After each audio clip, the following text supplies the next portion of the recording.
Olá, seja muito bem-vindo a mais um vídeo, galera. No vídeo de hoje eu vim falar sobre uma polêmica que já pode ter acontecido na vida de vocês.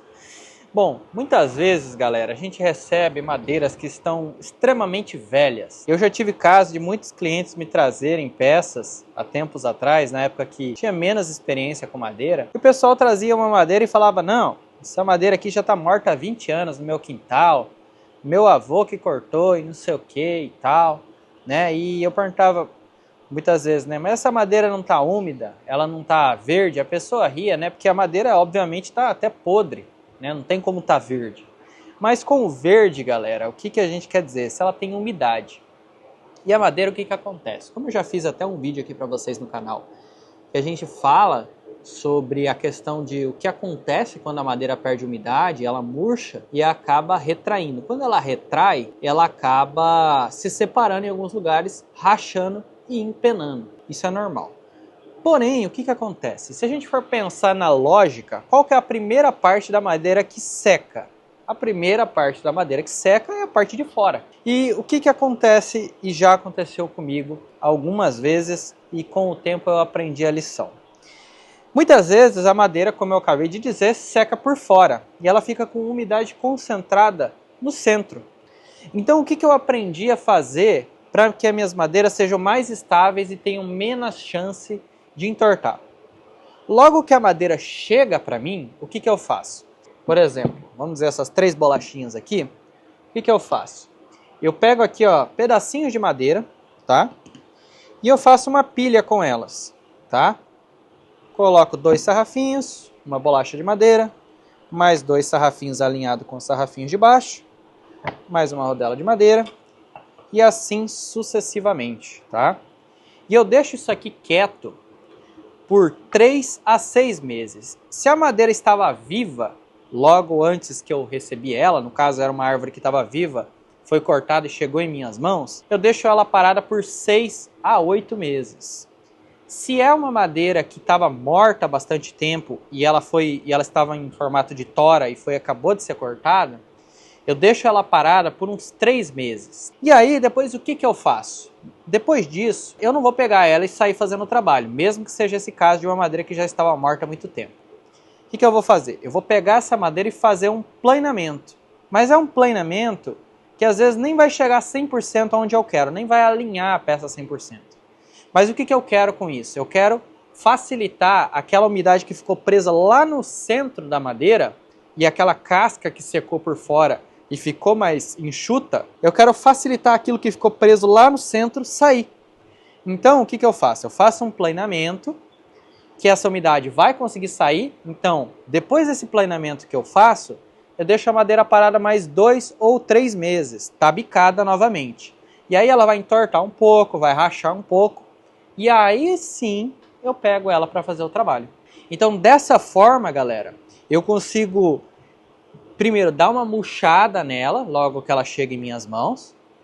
Deixo ela secar um tempo, aí eu aplano ela, aquela umidade que estava travada lá dentro, finalmente consegue sair. Ela racha, entorta e faz o que ela quer. Aí eu pego ela depois e aplano novamente. Essa foi a forma que eu percebi e aprendi com o tempo, errando, que eu consigo ter menos chance de ter uma madeira que eu vou fazer o trabalho, entrego ela para o cliente e ela entorta e racha. Olha, eu adoro fazer o trabalho, mas eu odeio fazer retrabalho. Então eu sempre fui muito criterioso em não trabalhar com madeira verde, claro, depois que eu aprendi que não dava para trabalhar com madeira verde. Porque num dos meus primeiros trabalhos, eu trabalhei com a madeira verde sem saber que isso dava problema e rachou, mas foi um dos meus primeiros trabalhos, não de tábua de corte exatamente, na verdade eram uns móveis que eu produzia, umas mesas, e descobri da pior maneira que não dá para trabalhar com madeira verde porque ela entorta e racha. Mas depois que eu tive esse incidente, eu sempre fui muito criterioso em trabalhar com madeira seca. Mas já ocorreu de eu estar fazendo uma peça e no processo de eu estar fazendo, eu nem tinha entregado para o cliente, ela rachar ou entortar na minha mão ainda. Então, eu pensava, cara, mas não tem como, quanto tempo que essa madeira está aí secando, não é possível. Mas aí, com o tempo, eu fui entendendo, até por pegar madeiras que estavam em estoque. Às vezes já teve uma vez que eu peguei uma madeira em estoque, madeira de anos dentro de uma madeireira. Só que eu não percebi que aquela madeireira, apesar de ser uma madeireira, não tabicava a madeira. Então, depois da primeira peça que eu fiz entortar, eu cortei a segunda e olhei a madeira de lado. Quando eu olhei, a borda da madeira era mais clara e o meio era mais escuro. E só de tocar você sentia que a madeira estava gelada no meio. Ou seja, ali tinha mais umidade do que no restante, a madeira tinha secado só por fora. E foi assim que eu percebi esse detalhe. E é meio óbvio, a madeira vai secar onde ela mais tem contato com o oxigênio, como eu já disse. Então, eu estou com essa peça aqui de burr e eu vou aplanar ela da forma que eu estou indicando para vocês e ainda vai ficar mais um tempinho quietinha, terminando de liberar toda essa umidade que pode estar presa aqui, para no futuro a gente criar algo com ela. Então galera, eu estou aqui com a peça presa no jig, tá?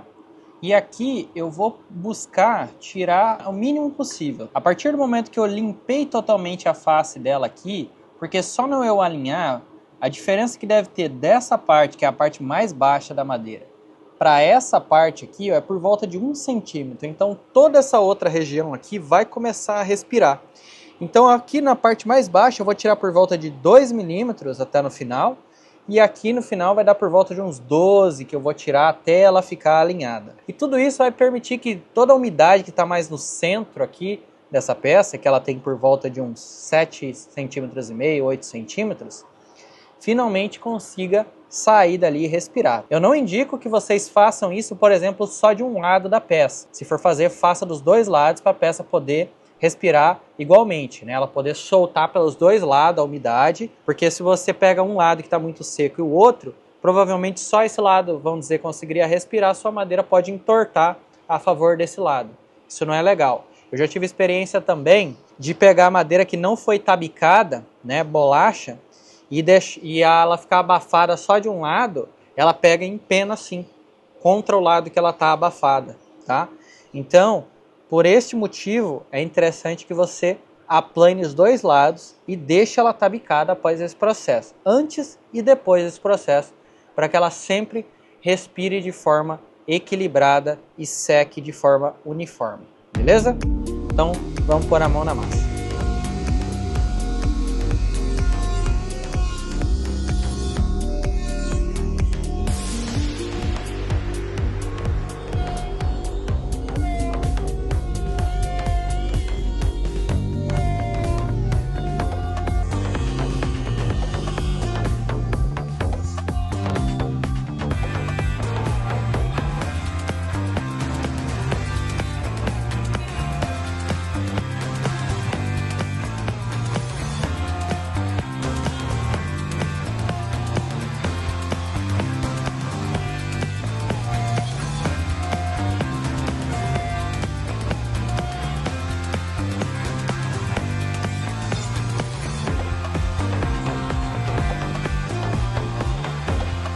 Galera, agora a nossa peça ficou aplanada, né? Ela está retinha. Mas, como eu disse, o propósito não era esse. Na verdade, o propósito era o que eu falei para vocês de tirar essa crosta de fora, tá? E facilitar com que a umidade saísse daqui. Então, se tinha alguma umidade concentrada aqui no interior do centro dessa madeira, agora ela vai conseguir sair com mais facilidade, já que a gente removeu essa primeira parte que tinha secado por fora. Então aqui eu creio que ela pode rachar um pouquinho, pode até empenar um pouco. Faço isso corriqueiramente nas minhas peças, né, nos meus trabalhos. Geralmente eu trabalho por lote, né, eu pego várias peças e faço esse processo e deixo secando mais um pouco, como eu disse para vocês. Elas geralmente, como eu já disse, racham um pouquinho, empenam um pouquinho, mas é nada mais que 1 ou 2 milímetros que a peça se altera. Por essa primeira secada ela já acaba secando bem, né? E com essa segunda etapa de secagem, ela termina de secar tudo e fica bem estável realmente para a gente fazer o trabalho. O trabalho com madeira, né, vocês já devem ter percebido pela minha explicação, não é nada que você compra madeira e você acha que amanhã você já está trabalhando. Na verdade, você tem que ter o hábito de comprar madeira com antecedência e deixar ela secar. Dificilmente você vai comprar uma madeira que está estabilizada e você vai conseguir trabalhar e ela não vai empenar, rachar. Eu prefiro confiar no meu processo do que às vezes confiar na palavra do vendedor. E às vezes não é nem de maldade, a madeira já está ali realmente há bastante tempo.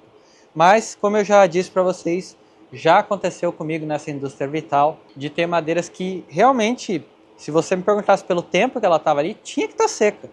Mas a gente faz o trabalho e a peça empena, se deforma, racha um pouquinho. Então, isso não é legal, principalmente quando a gente já colocou resina, já colocou trabalho, horas ali, né, investidas, e dá esse tipo de problema. O método que eu aprendi batendo cabeça que evita isso é esse aqui, esses 2 aplanamentos, fazendo com que a madeira respire realmente e seque mais, tá bom? Então é isso, espero que vocês tenham aprendido bastante nesse vídeo. Para finalizar, eu tenho aqui um frasquinho com álcool, vou borrifar aqui para a gente poder ver um pouquinho da beleza do bur dessa madeira, tá? Isso aqui é madeira de peroba, é um bur muito bonito, já está bem velho mesmo, vocês podem ver que tem partes dele aqui até que tá podre, mas todo cuidado é pouco, né? A gente quer poder fazer um trabalho 100%. E aqui eu estou aplicando o álcool, porque o álcool ele evapora bem rápido, então essa umidade praticamente não vai fazer diferença aqui. Espero que vocês tenham gostado do vídeo, eu vou ficando por aqui, tchau, obrigado e fui!